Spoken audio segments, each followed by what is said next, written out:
and digital media. You should be happy to know that this university, that is ACM University, has integrated both the subjects, communication and digital media, magnificently well as against conventional approach to the studies available elsewhere. Today we have four very eminent and distinguished panelists different subjects of the topic are seated to meet. After the talks, we shall have an interactive session for discussion on the topic. Let me first introduce of this international webinar. Our first panelist is Professor Untitled Chapter. Basically a man of English literature, he has completed his PhD from Berhampur University. Professor Chatterjee has earned quite substantial reputation as a journalist turned media academician who worked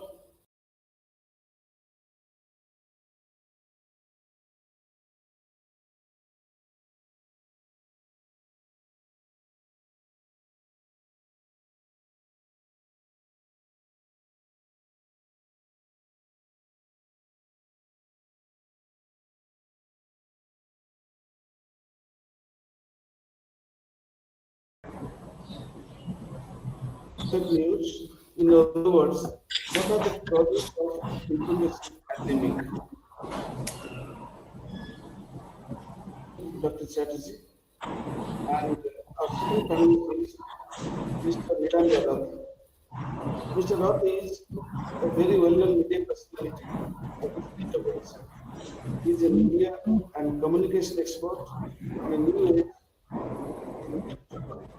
He started common influence after European Bodies Alive, a new age initiative, a digital media platform. He was also chairman of Media and Peer Committee and General Promotion Industry. Worked with CEO and editor-in-chief It's a Life Media Network. I request him to offer video or otherwise to address the many listeners. We would expect him to speak from his personal experience and offer British views on how to get out of the disaster for this fake news. I extremely welcome you, sir. And our third panelist happens to be Dr. Luka. She is a third panelist. She is currently working as COD, that's Communication for Development Specialist for UNICEF. Odisha branch. She has obtained her PhD in political science from the University of London. Before, she had completed MPhil and master's degree from JNU, that is Jawaharlal Nehru University, New Delhi. She has already put in 20 years in the development sector, last career spent in UNICEF and about 6 years in teaching research. She will speak on how do the rumors of fake news influence the community behavior, particularly at a time when COVID-19 the disaster has started and the party are welcoming words and panelist, Professor Mishra.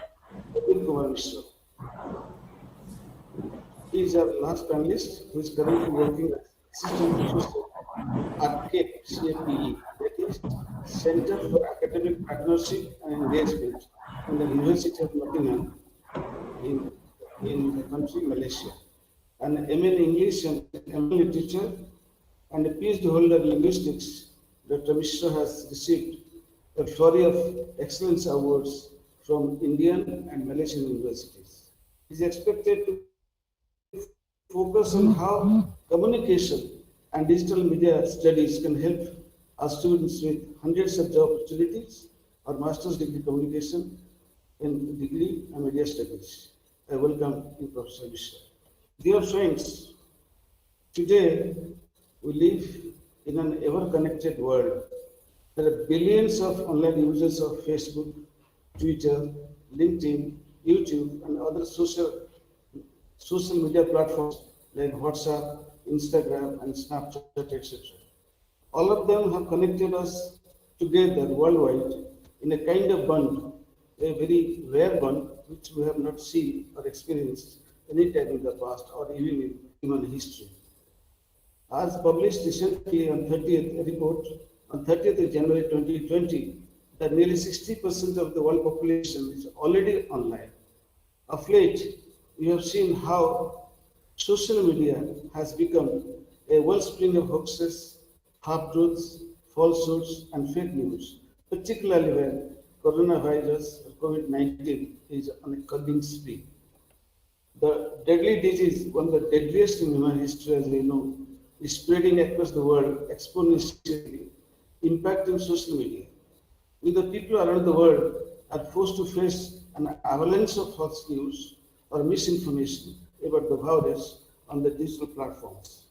There is something called information disorder, when it becomes difficult to disambiguate truth from falsehood or distinguish between real information or false information or disinformation, whatever you call it. The WHO therefore has said it was confronting an infodemic, very important, an infodemic. Further, it stated that overabundance of misinformation swirling around the COVID-19 is as dangerous as the virus itself. A Carl Brunstone, professor of biology of University of Washington, described it as the first social media pandemic. Under the circumstances, friends, I will request our Professor Chess.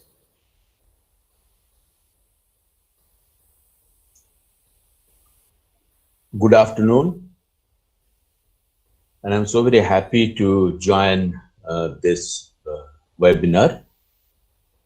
Let me talk about fake news. The concept of fake news is pretty old. I mean, we can go back to Mahabharata times, and in Mahabharata times, we can go back to Mahabharata war in which Drona was killed, and we all know this story of Yudhishthira telling Dronacharya Ashwathama Hatha iti Gaja, and when Ashwathama happens to be the son of Dronacharya, when he heard the name of his son and heard that he's dead, so he threw away his bow and he was killed. That's the mention of fake news. That's the concept of fake news that we can see in Mahabharata. But in recorded history also, there are differences of opinions about when exactly this fake news started. Some citing Greek writer Herodotus as the founder of selective sourcing, others claiming fake news began in 15th century Italy, some other saying Orson Welles' 1938 radio adaptation of H.G. Wells' The War of This World, that's first broadcast as a news bulletin. These are all fake news. But in recently, the fake news came into common parlance sometime 2-3 years ago. It was adopted as the word of the year in 2017 in Australia. Fake news gained currency out of this very fact that with social media in a digital ecosphere, it's very easy to create news and to disseminate news in real time at global scale. So creating fake news has become easier, disseminating the fake news has become easier, and in real time it could be done. And with the pictures and graphics and now even videos, which these days it's called deep fake. I mean, videos could be faked. There are apps, even free apps available in which somebody can fake somebody's video and put some other things which he or she hasn't said. I mean, that's how dangerous fake news has become. Now, let me tell you why fake news. There could be 3 reasons for somebody resorting to create fake news and disseminate it. First reason could be sheer fun. Second reason could be, well, little, as we in Hindi called badmashi. And the third reason, which is more dangerous, is willful act of putting something with a malified intention. Now that is a dangerous thing. And whatever disturbances that we are finding in social fabric due to fake news is happening because of the last two things. One, well, I do not know what I am forwarding, and I am forwarding because I believe this is true. And the second is willful. Willfully, you want to subvert something, you want to do something, and then you start a disinformation campaign. So, in fake news, we have elements of misinformation, disinformation, also malinformation. This is about fake news. Now, the next logical question is, how do we contain fake news? It's very difficult to stop fake news, given the digital culture, given the digital ecosphere that we have. So stopping fake news is next to impossible. It's like Hydra headed. You cut one head, another emerges. But there are ways and means to contain fake news. What are these ways? A, we can have legal recourse. B, we can start a campaign so that we teach people how do you detect fake news. And C, the platforms that that people are using to spread fake news, they can be responsible and they can employ machine and man, algorithms and people physically manning to stop fake news. These are the ways to stop fake news. I think this should suffice for the initial comment. We will come back as we discuss further. Thank you.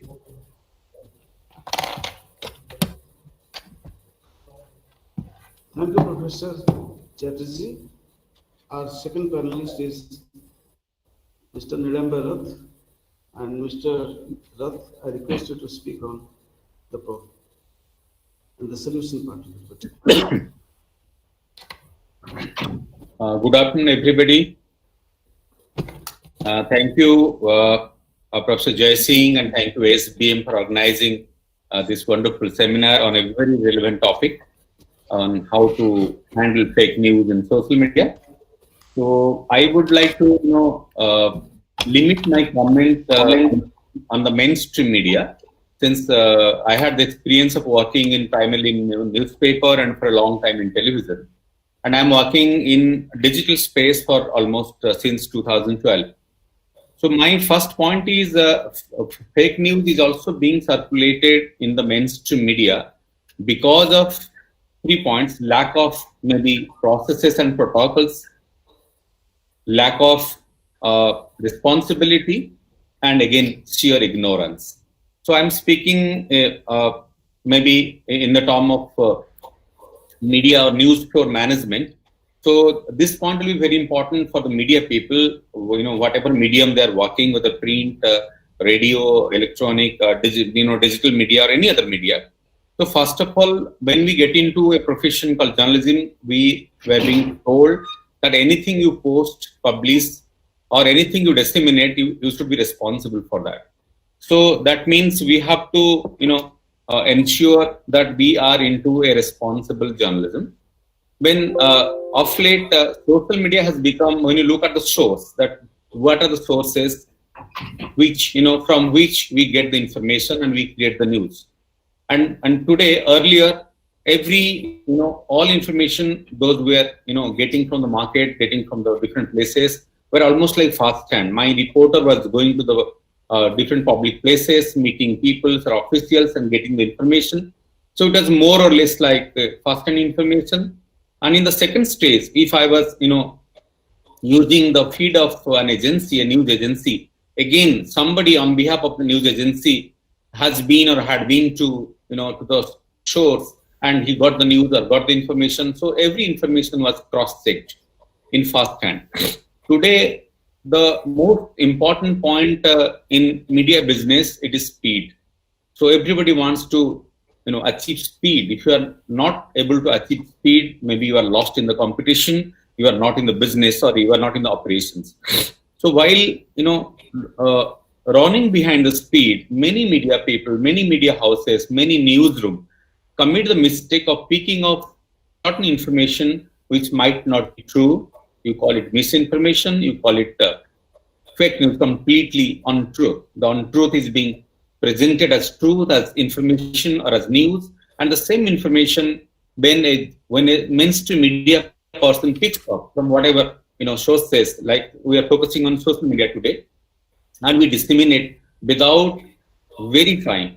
In many cases, it is not possible today to verify the information. For example, if I am now talking about this Indo-China, the scenario. So I cannot, check, go to the border and check what has happened.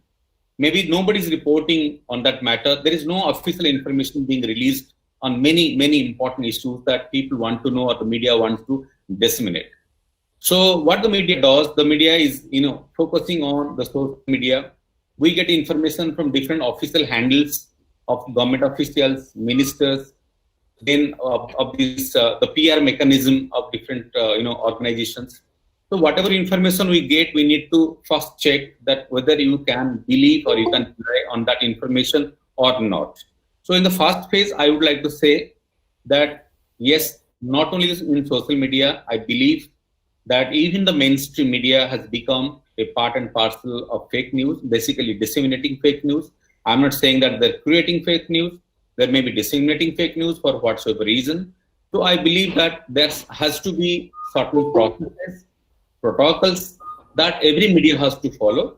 And it is our responsibility as the media leaders to train our people and tell them on how you check the facts. And my last point would be there was a concept called gatekeeper. If you go back to the print journalism era, every copy that was coming from a reporter was going through 2 3 hands. Like it was touching the sub editor, then it was going to the chief sub editor, then maybe the news editor, and some of the stories were even edited or gone to the editor himself, or chief editor himself. But today it is not possible. I'm not propagating that it has to go to 5 different segments or gatekeepers. But yes, whoever is publishing the story is the most important gatekeeper, whether it is one gatekeeper or there are 2 or 3 gatekeepers. So I feel if all the people involved in information generation, processing, and dissemination, if we behave responsibly, double check facts, doubt uncertain information, exaggerated information, sensible information, and there are many points also. Using your common sense, using your conscience, even you can check misinformation or say fake news. So my point will be the media has to now focus on the responsibility or responsible journalism, and every media house, whether small or big, and wherever in whichever medium we are working, we have to focus on how we can curb fake news and how we stop disseminating untruth or fake news. Over to you.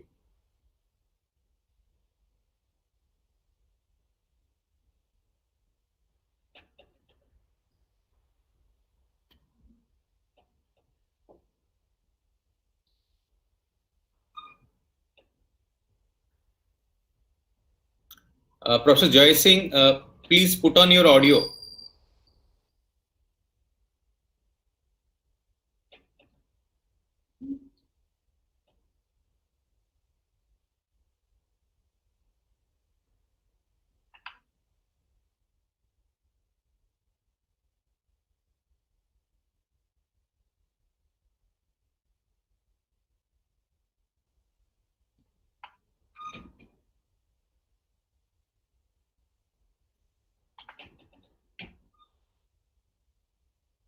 Please switch on your microphone, Professor Jai Singh.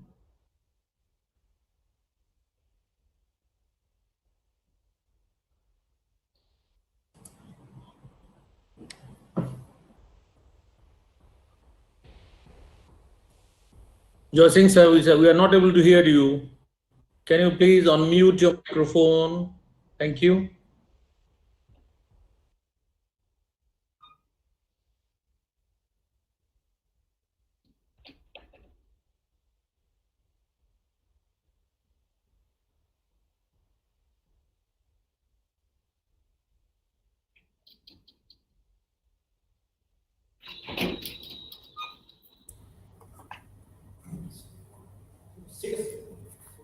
Mr. Rath, are you Yeah, able to yeah. hear me?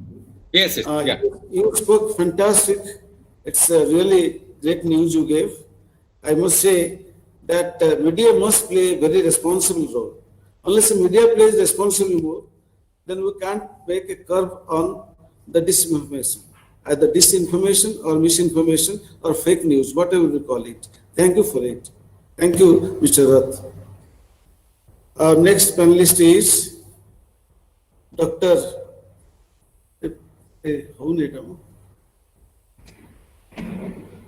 Hello. Our next panelist is eminent. Sir, ଆପଣଙ୍କ କଥା ଶୁଭୁଛି. Please go ahead. Sir, you are okay. Please go ahead. Thank you. Our next panelist is to speak on the matter.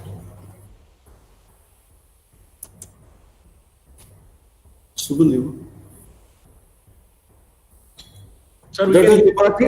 Dr. Tripathi, are you there? I'm there, but I could not hear whether it was you. Can you see me right now? Okay, please Yes, go yes. ahead. Please Yes. go ahead. Yes, thank you very much. Good afternoon, everybody, and I'm really very happy that I'm able to address. I guess there are a few students who I can imagine from the university, and I'm very, very happy that I'm amongst a great group of panelists. And my job today is to talk about how fake news or rumors actually impact community behavior. So one of the critical aspects of communication, as most of you would already know, is that communication is also sometimes done to change social and individual behaviors. And what happens is that if there is fake news or some incorrect information that is given out either on social media or through even print media, then what happens is that mostly this creates a lot of fear and apprehension amongst communities and people. So basically, who are the consumers who are consuming whether you give this news on social media? It is all of us. And what happens is that this creates a lot of fear.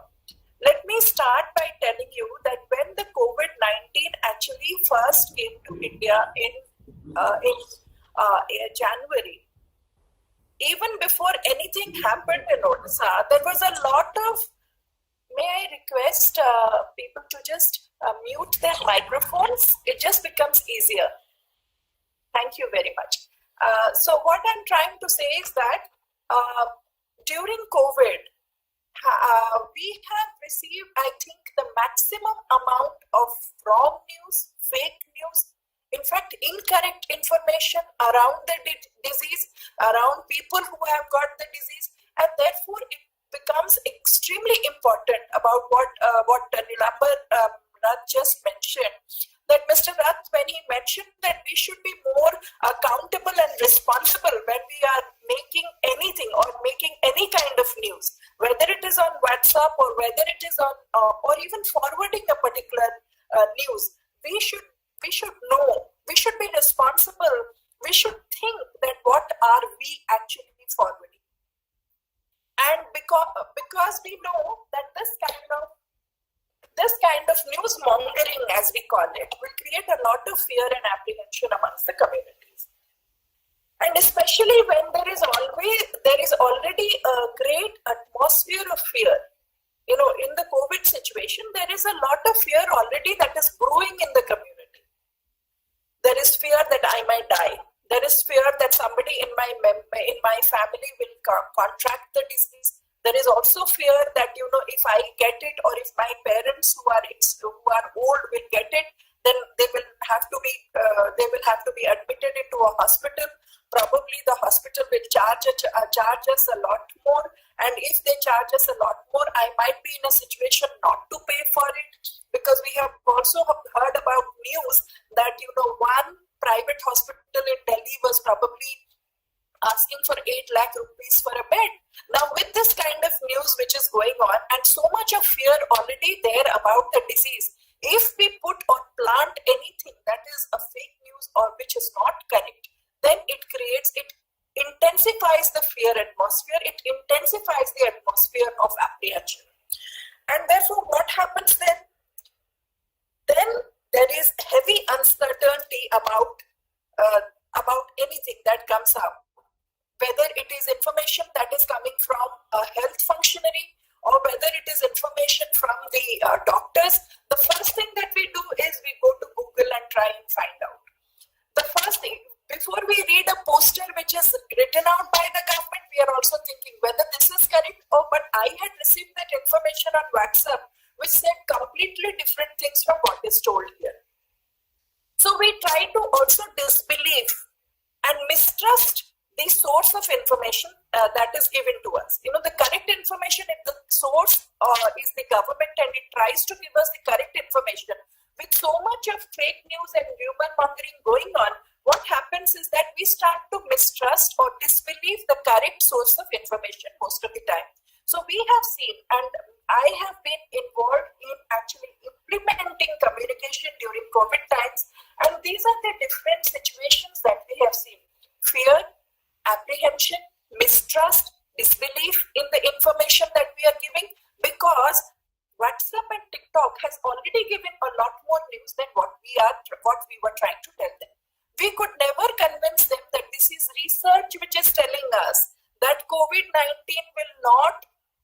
cannot be prevented by having 7 tulsi pattas in the morning. But what had happened is that at the beginning of COVID-19, there was a TikTok video and a WhatsApp video which was going around saying that if you have 7 tulsi pattas early in the morning, then the COVID will not come to you. Now, what is the danger if we do something like this? And that went around virally around this whole state because it was in the name of Jagannath. Now, everybody in Odisha believes in the ultimate power of Lord Jagannath. And having said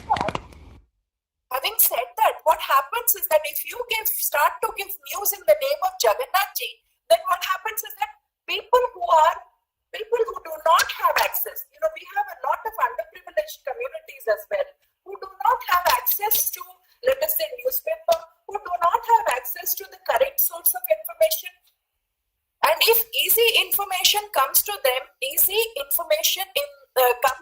through WhatsApp and TikTok videos, then they will start to believe. The second thing is about faith that people also have. Now, I have a lot of faith in, let us say, Tulsi Patta, because that is traditionally given to me. As a child, I have been given Tulsi Patta whenever I have had cold.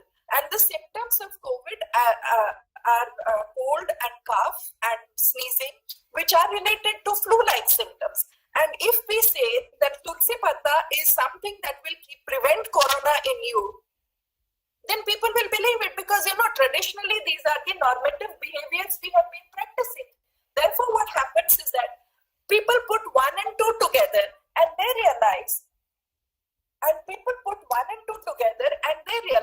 that Tulsi Patta, yes, we have been told, advised by my grandmother, the Gharelu Nuska is always Tulsi Patta. So maybe if I have Tulsi Patta, then I will not get corona. So this happens in terms of the behavior. And once this behavior hits your subconscious, I mean, people, if you are working in communication, you would already know that when we try and give a message, and if we try to believe that message, that message goes into our subconscious level. And the moment this message goes into the subconscious level, it is very, very difficult again to de-emphasize that message and deactivate that message in your mind and bring back a new message which might be more correct. So this is the way fake news and rumors have impacted during COVID. The second thing, and which is more important, is that fear and apprehension also gives rise to something called stigma. And what is stigma? Stigma is about people, telling that this person who has come back from Surat is the one who is the carrier of the disease, or this person who lives in the slum is the carrier of the disease. And then what happens is that we try to stigmatize people. We try to create people thinking that, these are the people who we should avoid. This is also happening through incorrect information that goes to the community.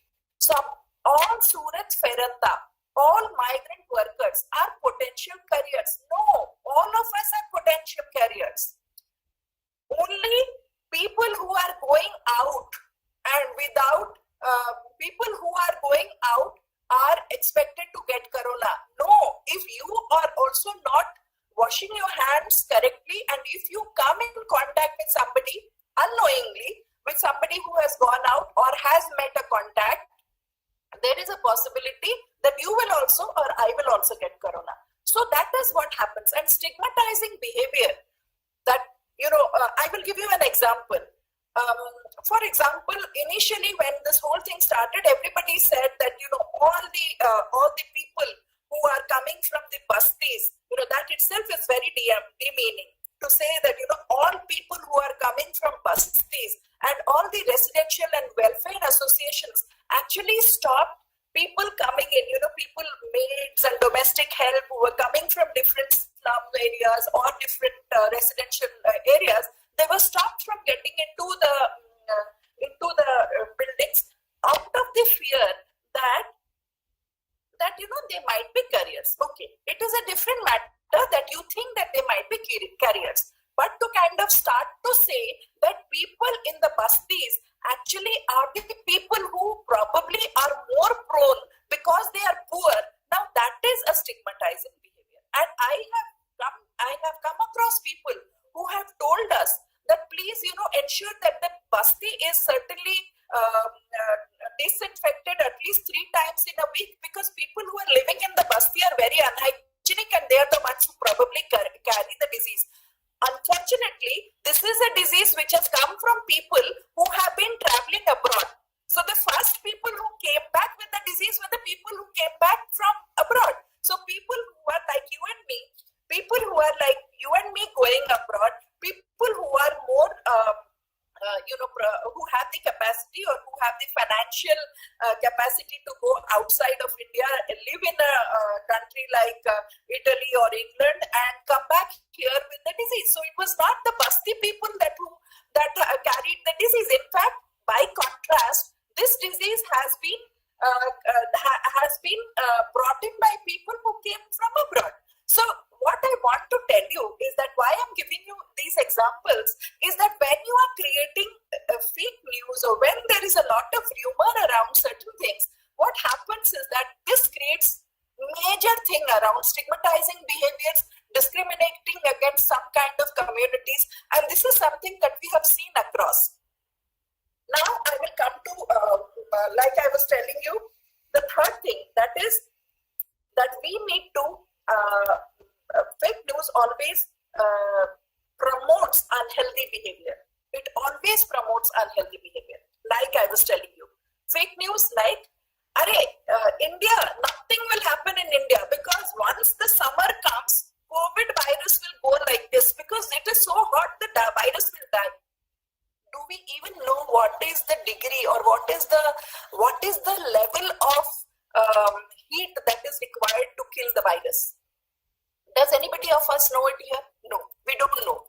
It requires probably 67 or 70 degrees to kill that virus.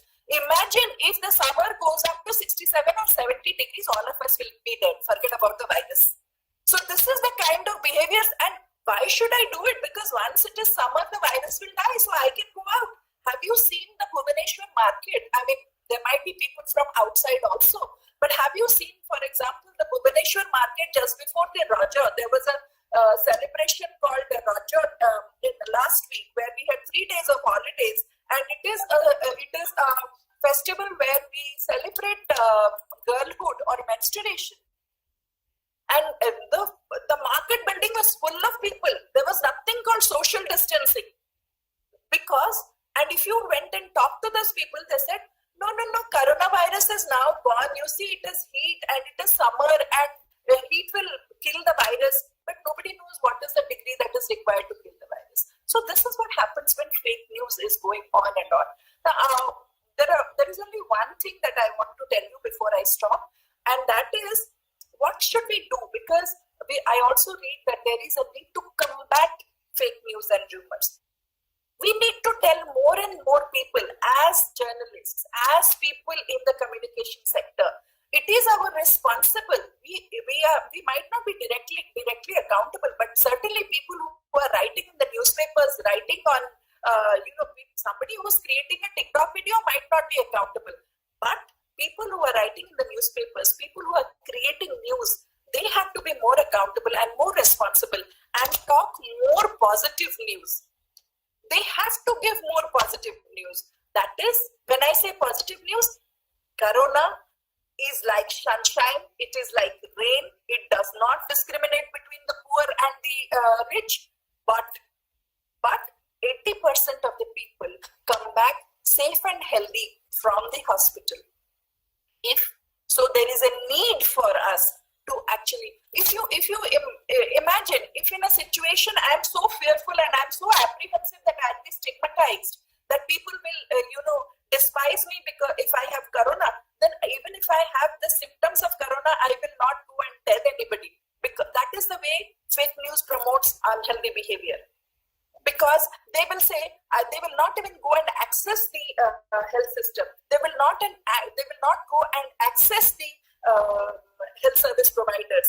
They will not go to the people and hospital and tell that I have flu-like symptoms, because stigmatizing, they are fearful of stigma, and that is what fake news is. So we need to give more and more positive news by telling people that 80% will actually be better.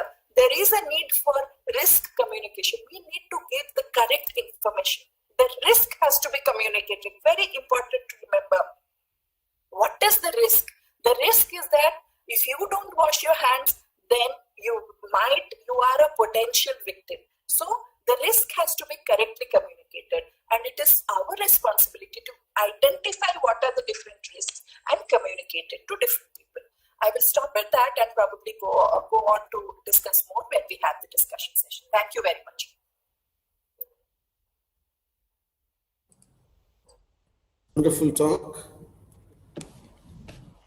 You have successfully tried to dispel the misconception of the people about the coronavirus, and you have also tried to remove the discriminatory attitude of the people towards the poor. Thank you very much, Dr. Tripathi. Our next panelist is Professor Pradeep Kumar Mishra. Please speak. Flower bouquet ಅಷ್ಟೇ ಇತ್ತು. So ಶಾಂತ ಆಯ್ತು 3 ಜನ ನಾನು ನಿಮ್ ಸಾಕು ಆಮೇಲೆ ನೆನಪಿನಿಂದ ಇದಕ್ಕೆ ಸಹಾಯ ಕೊಟ್ಟಿಲ್ಲ. ಯಾಕಂದ್ರೆ 5 kg ಸಹಾಯ ಬೇಕು.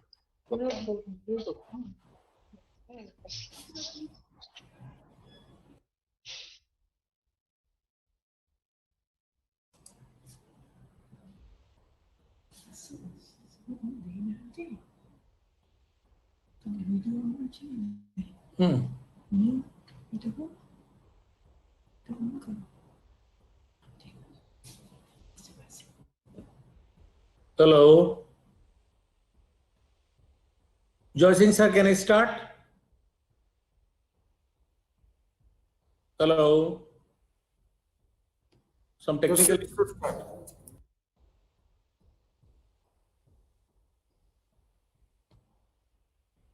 Joy Singh sir, can I start?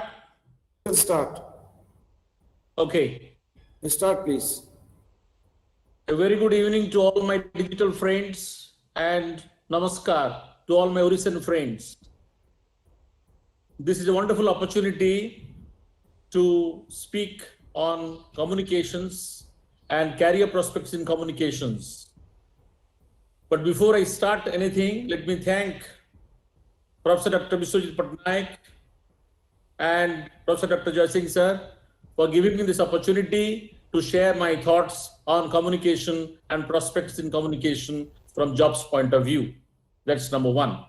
Number two, to all the eminent panelists, and listening to miscommunication or what they call discommunication, misinformation, disinformation. It's time we should know what is right communication and how important it is for us to be responsible in our communication. Because a perfect communication will be a perfect connection. Otherwise, it will lead to misconnection and finally disconnection. But again, coming back to the main topic, let me talk about how communication can be a wonderful career for our young people who are studying communications in different parts of the world, especially in ASPM University. I have divided my discussion, into 4 parts. First part would be, let me talk, why should we be taking communication as a career? Second part would talk about the career pathways in communication, available in communication. Third part, we'll discuss on what are the employers expecting of us when we take up a career in communication. And number 4, what are those websites? There are hundreds of websites, but I have just pointed out 4 or 5 websites that you should be looking into if you are getting a good job. So let me start with why communication.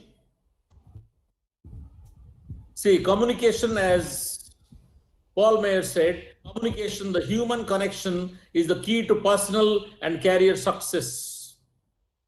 If there is no communication, there will be no success. We shall land up in total mess, and mess will be equal to distress. That is why communication is the most important thing, whether the home front or work front or whatever, wherever we're working, whatever, whenever, wherever, communication is the main thing which is carrying us forward. That is why taking up an important part in communication is very important for us. The first thing is why career in communication. Number 1, you can go beyond the borders. It will connect you globally. Let's suppose you're studying in Bhubaneswar. You can touch any part of the world, right from Bhubaneswar to Boston to Botswana, just in seconds, thanks to information technology. This is a pathway which will give you multiple options. It is not just you want to become a lecturer or you want to become a writer. You will have multiple career pathways. It is not just one way, but many ways to look into career in communications. Number 3, it will connect the company with the clients. See, you are the main link. If you take up career in communications or if you specialize in communications, you are the main link between the company and the clients. Number 4, communications will help you to take up wonderful competitive jobs in the world. By computation, I don't mean exactly computation, but will give you a qualitative job. Will give you an opportunity not to join the rat race, but also will help you to contribute your best to the society with perfect communication and no miscommunication. And you will always stay away from fake news, as the first part of this seminar has been talking about. And most importantly, it's a wonderful pathway to use digital platform to reach the whole world in any way you like. And you are no more confined only to chalk talk, no more confined to pen and paper. The whole world will be a mouse. In that way, communication career is a big way. So when we see what are the pathways in communications, number 1, you can think of education. Number 2, you can think of journalism. Number 3, you can think of publishing. Number 4, you can think of public relation. Number 4, 5, you can think of international relations.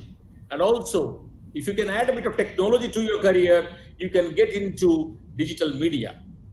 So you see, so many options are there for you if you take up career as a communication. So when you think of education, academics, if you have a flair for teaching and learning, academics is the way, because this is a profession where you'll never get tired. This is a profession where you'll keep on learning. This is a profession where you are going to manufacture or produce journalists.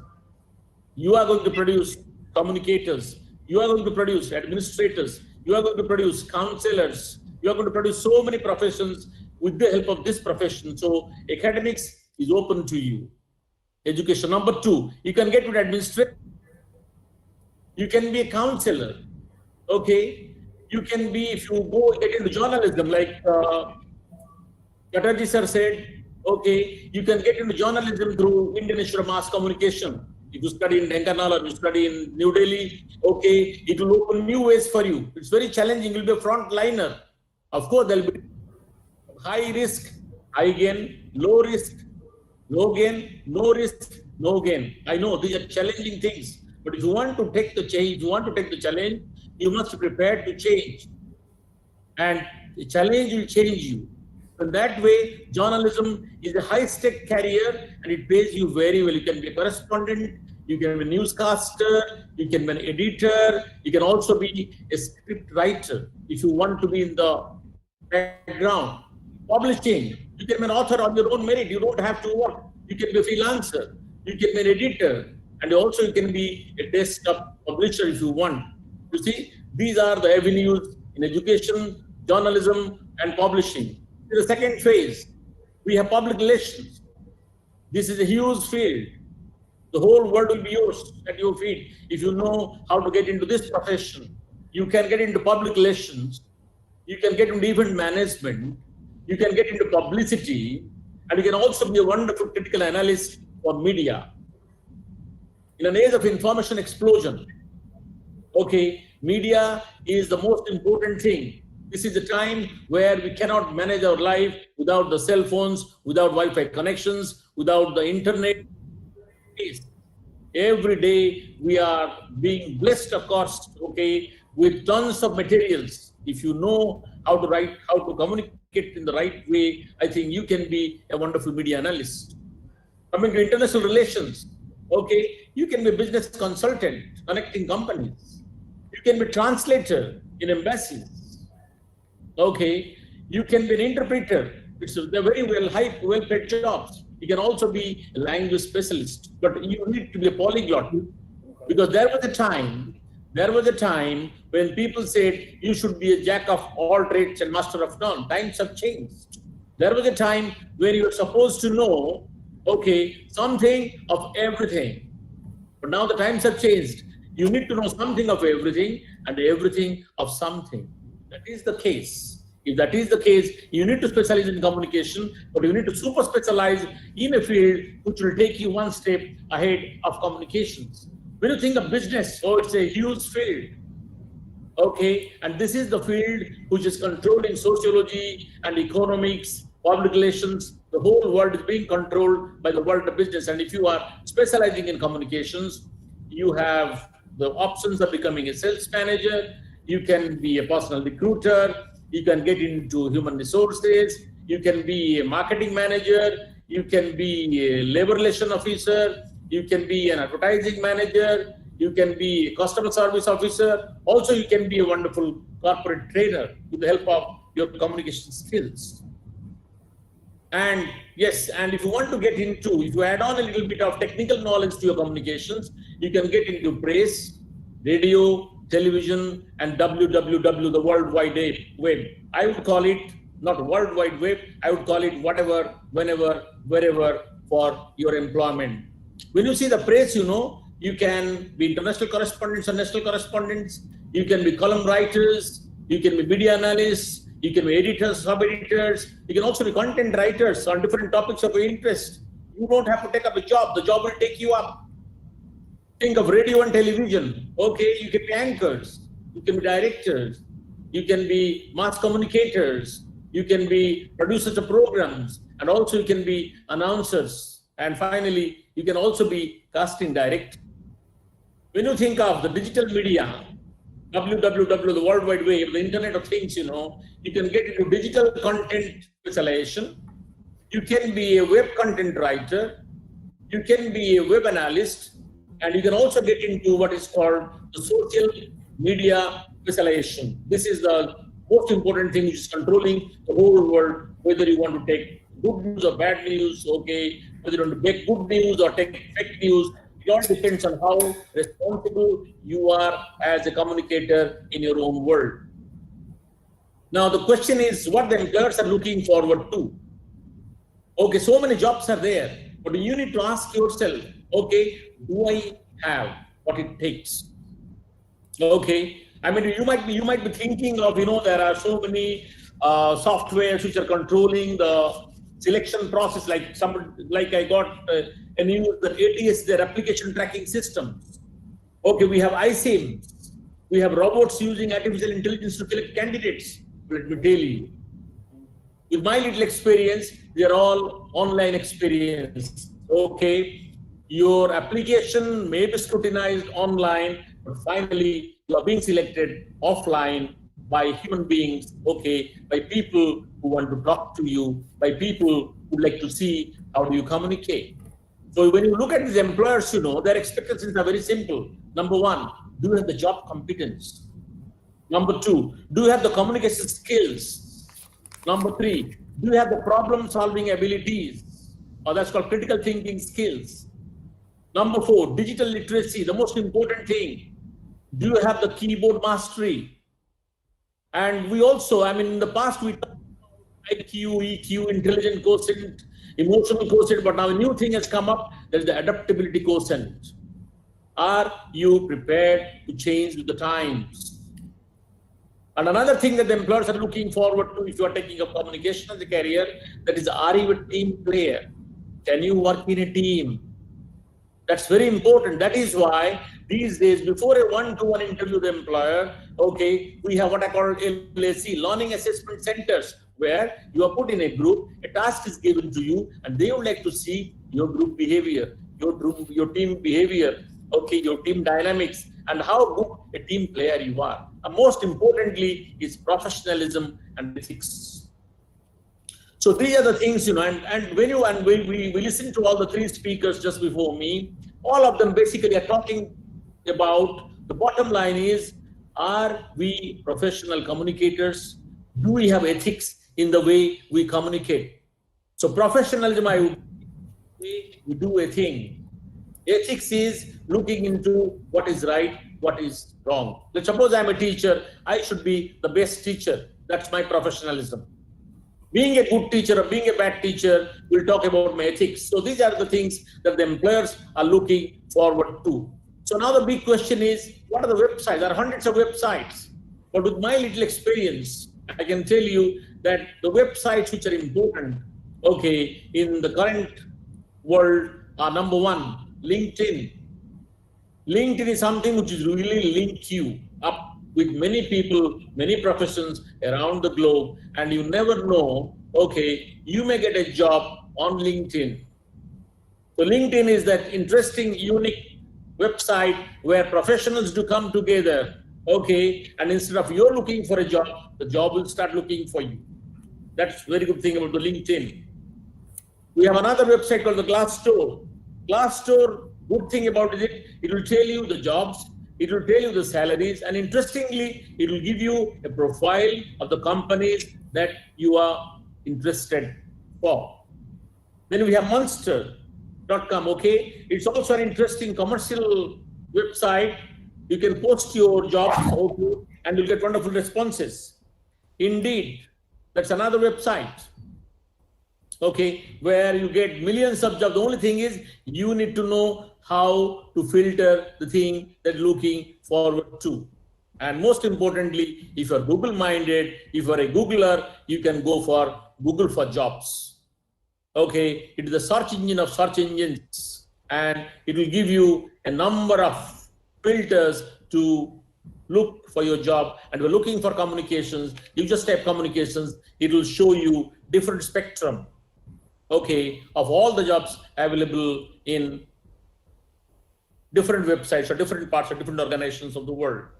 Okay, so this is all I wanted to tell you in short about communications, why it is important, what are the pathways available, what the employers are looking forward to, and which are the important websites that we can look in case we are seriously looking for a job in our field. So if you have questions, you're most welcome. Thank you. Thank you, sir. Communication is really taking us beyond our boundaries. It is the greatest link between the people. You have also given wonderful advice to our younger generation of students or aspirants to go ahead with their search for jobs. And speaking, you spoke in favor of professionalism, digital excellence, digital literacy. This is really good. Wonderful, wonderful. And now we shall start with the question and answer session.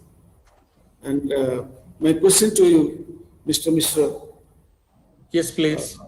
These days, candidates have been asked to answer questions via video, which, of course, it's not difficult for the people, those who are really there. It's not a great ask for the people who are using YouTube, WhatsApp, other apps.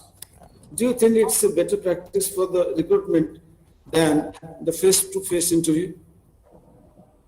Is it a better practice? The people, I mean, this company, they do not see the people. They do not see, but they just see the picture on the picture on the camera. But how can they?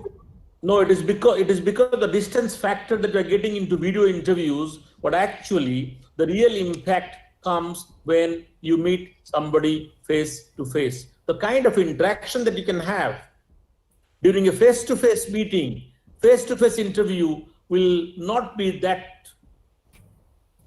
effective if you are meeting on videos. But that is the last option. Let's suppose people cannot meet; they have to be called for video interviews. But again, as an interview, I mean, or as an interviewee or as an interviewer, I would prefer a face-to-face communication will be more effective. That's a place where you can convince people across the table with your body language. Because communication is not just verbal, it is also non-verbal. The way your posture, your gesture, the way you communicate, the way you enter into the hall, the way you smile, the way you take their question, the way you give your take, all these things they really matter. And video interviews will have a lot of limitations, okay, which can be, I would say, mitigated with the help of a face-to-face interview. Thank you. Thank you. A question for Mr. Rath. Mr. Miram. Foreign television network is nowadays busy in instigating one Indian community against the other. Yet how the community can benefit out of it when the venom is spit on everybody, particularly of a different community. I think we have not yet forgotten how in Myanmar, misinformation fueled violence against the Rohingya Muslims. How can we stop it? Sir, can you please come again? I couldn't get your full question.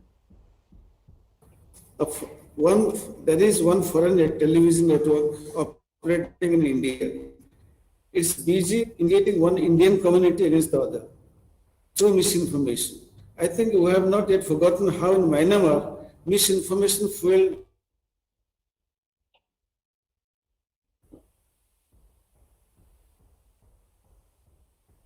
Not getting your voice, sir.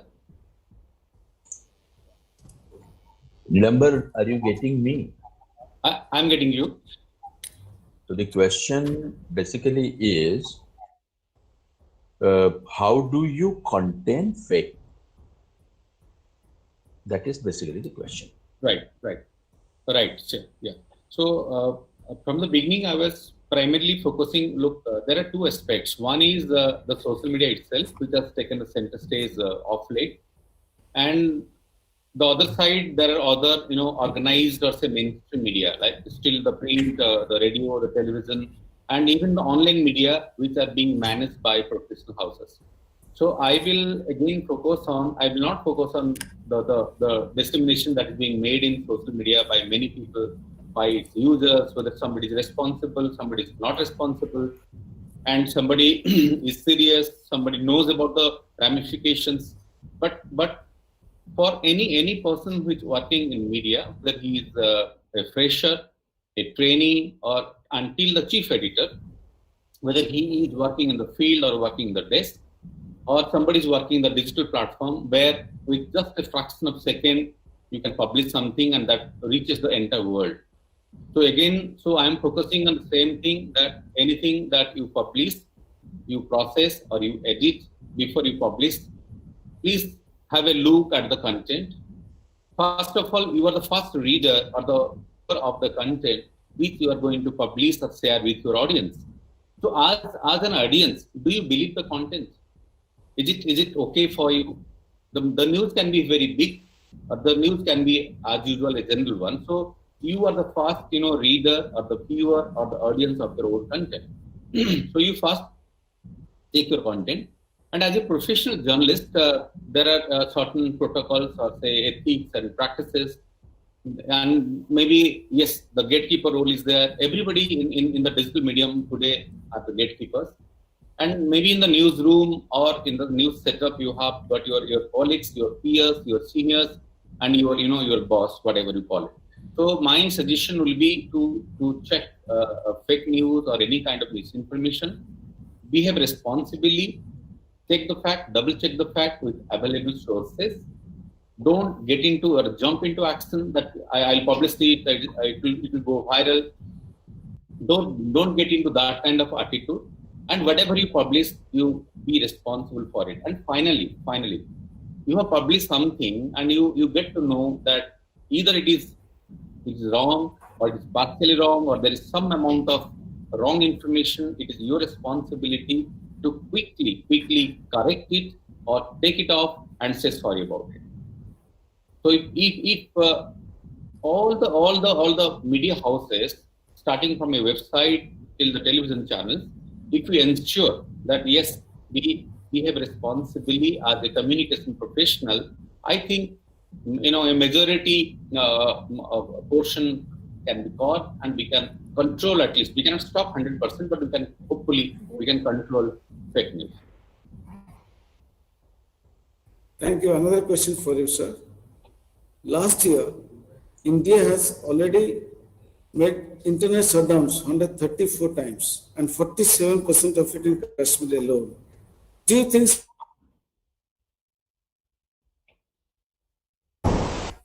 Not getting your voice, sir, again. Sorry. Please continue. India had 34 shutdowns, internet shutdowns last year, and 47% of it happened only in Kashmir. Do you think the government can succeed by only making shutdowns possible? I cannot comment on this, I believe. As you know, 2-3 days back or just a day back, Indian government has red flagged some China-linked apps like UC Browser, Gender, Share, Zoom, TikTok. What's your take on this? Look, I was also aware about, one of the Government of India department has given a list saying that there might be some link with China. So as a journalist, again, I think we should not touch the area of freedom of speech. So communication should flow. Yes, miscommunication shouldn't flow.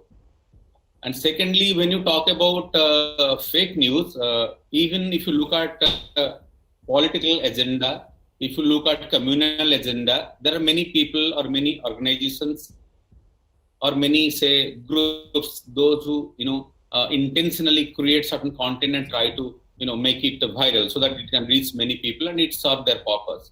So any audience or any journalist, I believe, has to be very careful whether the information is coming from any source, including the government even. So what is information, what is propaganda, that we need to, again, segregate and behave like a journalist, again, I think. Bhagwan sir, I have something to Yes. tell and something to show also. We are talking about how do we verify fake news and how do we contain fake news. At IIMC Denkanath, we have uh, developed a kind of guideline for journalists. Can you see this? We have developed kind of a guideline for journalists, and we have developed it in 7 languages: English, Hindi, Odia, Tamil, Telugu, Marathi, in 7 languages. And we have also developed something like this. It's a cartoon character, and this is youngsters, and they are talking about how do we contain fake news. So at IIMC, we are kind of a movement. We have started kind of a initiative to contain and detect and contain fake news. Google has started this kind of initiative. They are organizing training programs, training workshops, so that people know what they need to do to detect fake news and contain fake news. There are, as I have already told you, there are machines, there are algorithms, and there are people who are working on that. But I personally feel, and our research also proves, that if when people are aware, when people are digitally literate, I guess Nilambar also spoke on that area, digital literacy, digitally literate, and they apply their common sense, then almost 80% of the fake news problem is taken care of. If persons apply plain, simple common sense. But of course, common sense is the most uncommon thing to find these days. But then, like if something seems very gory, if something seems very, out of the world, then please do not immediately believe that. You need to be very sure about the source. So there are 3-4 things that we ask the people to check. One is source. What is the source of that news that you are getting from any which way? Whether it is social media or mainstream media, doesn't matter. What is the source? Second is who has published this. If a newspaper has published this, a credible newspaper has published this, then you are sure that it has come through 2-3 gatekeepers. But if it has come from a blog, there's no gatekeeper. It comes straight from him or her. So you have to be careful about that. That's the second thing. First is source, publication. Third is what it is speaking of. Is it generating hatred within you? Is it generating anger within you? If it is a deliberate attempt to show something which will take you to take a stand, that you need to understand and that you need to figure out. These are the things which can actually contain fake news. Thank you. Bhagwan sir, thank you. It won't be wrong to say, one of the participants has asked this question, it won't be wrong to say that media houses are not biased. So how can I distinguish good news from bad news, or an information, right information for wrong information? So there are ways. There are ways. I wish I could show you something here, but there are ways. So for example, now, on Twitter, one picture is going viral in which Rahul Gandhi says Sushant, the film actor Sushant Rajput, who committed suicide recently, is a good cricketer, which is fake. You get my point? Somebody, either out of fun or out of melody, out of malicious intention, has fiddled with that one word which helps to create a perception about this gentleman. The same thing is being done willfully by all the IT department of all political parties. So therefore, we need to be careful. That is the point that we are trying to make, me and Nilambar, both of us are trying to make, that the readers need to be careful now, especially if they're engaging with social media where there are less number of gatekeepers between the news and you. That's the point that we're trying to make. Some people for spreading fake news. Do you think the arrest, which takes a political line, can solve the problem of fake news? To some extent, yes, there could be some punitive action, but then there are several caveats. Like if there is a government which is malicious, then they can resort to the other way to suppress the alternative voices, to suppress voices that kind of criticizes their policies. That can be done. It's a very kind of a area where somebody has to trade very carefully. We have to balance between people's right to know, people's freedom of expression, and national security and public decency. We have to trade very carefully. Thank you, Professor Chatterjee. This is a question to Madam Tripathi. Your advice with regard to misinformation is wonderful, but how can I when the literacy rate is very low over there?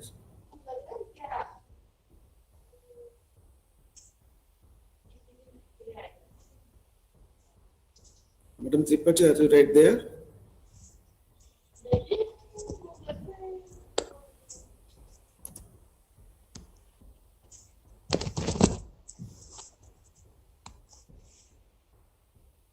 Professor Chatterjee, can you answer this question? Can you rephrase the question? I didn't get How can a person living in the rural areas understand whether the news is fake or news is right? Sir, I just told you, even a layman can have excellent, what I call common sense. If somebody uses common sense, then half of the fake news could be detected. Let me give you a simple example, sir.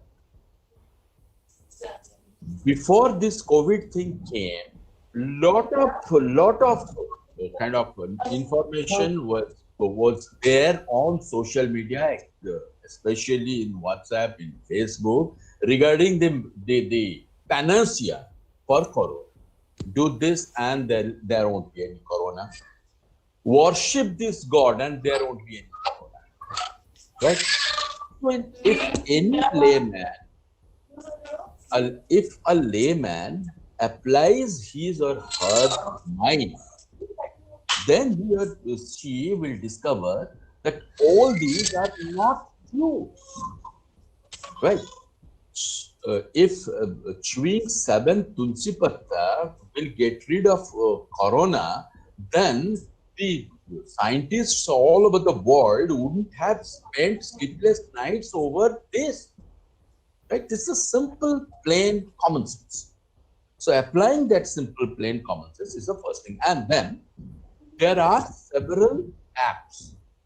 There are several techniques for digital literate people. Applying those techniques, one can know. One such very common technique is Google reverse image search. In fact, most of the fake news is accompanied by a photograph or a video. Looking at that photograph and video, the viewers think that this news is authentic because we have more faith on pictures than on text. So many of the persons that do not know these pictures are taken out of context.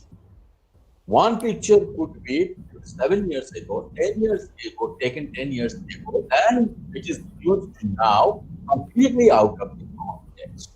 But looking at the picture, probably we think this is the news.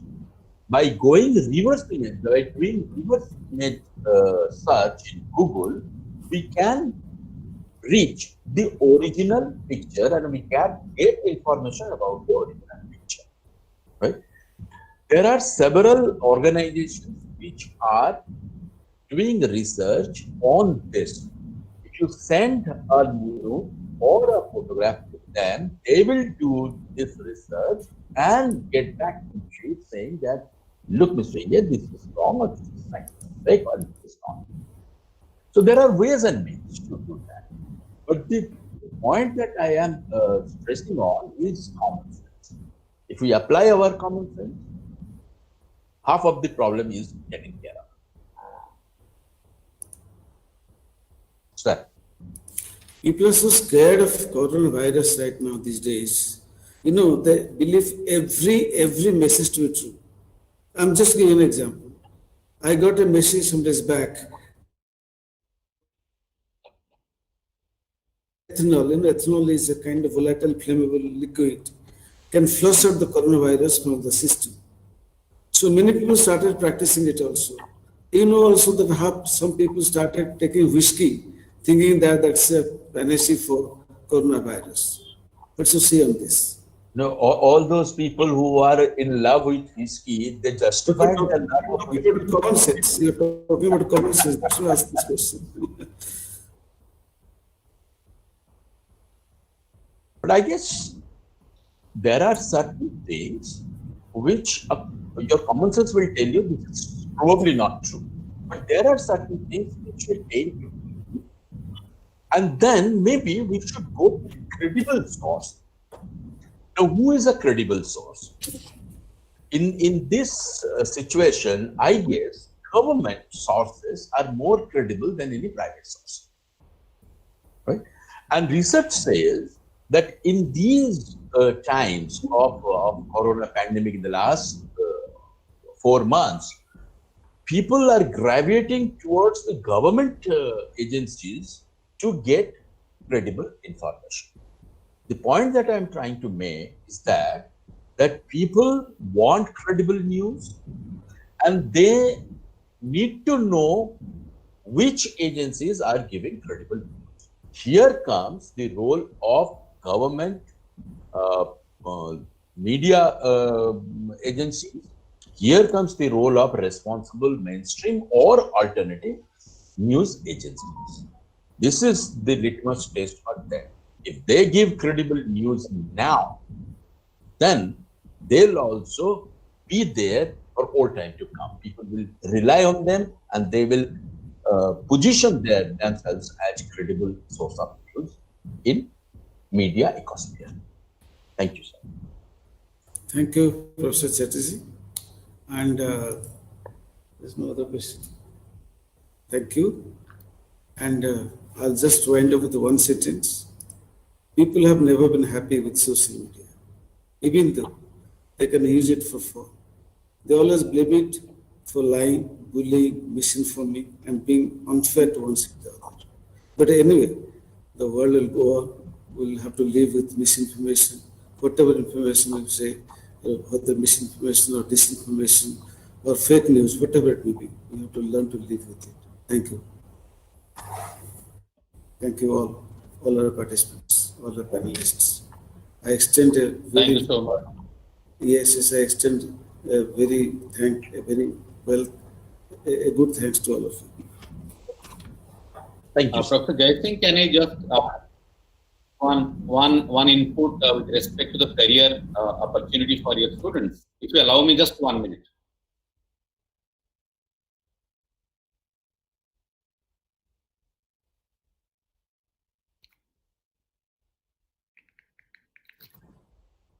Sir Kondu. Okay. Yeah. I think Professor Jaisingh is there.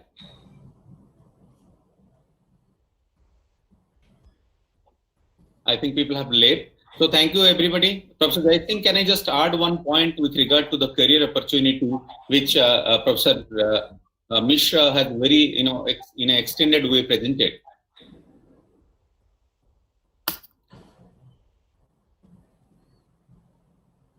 Sir Kondu, please go ahead. Thank you.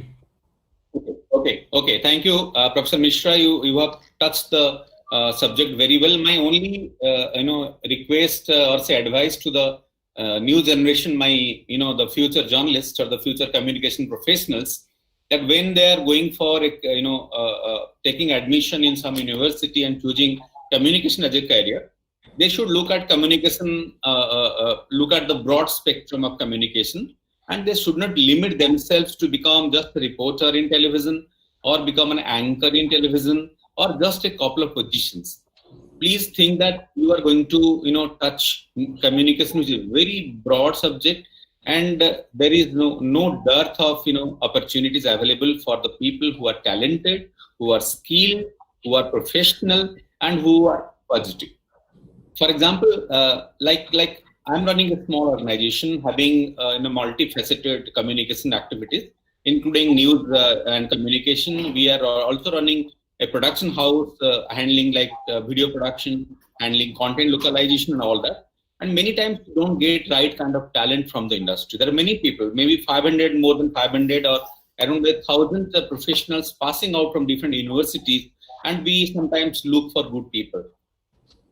So the students who are coming to different universities, please prepare for the industry from day one. Please come prepared. The industry is really big, and there are many good opportunities which is waiting for you. And I wish everyone all the best. Thank you so much, sir.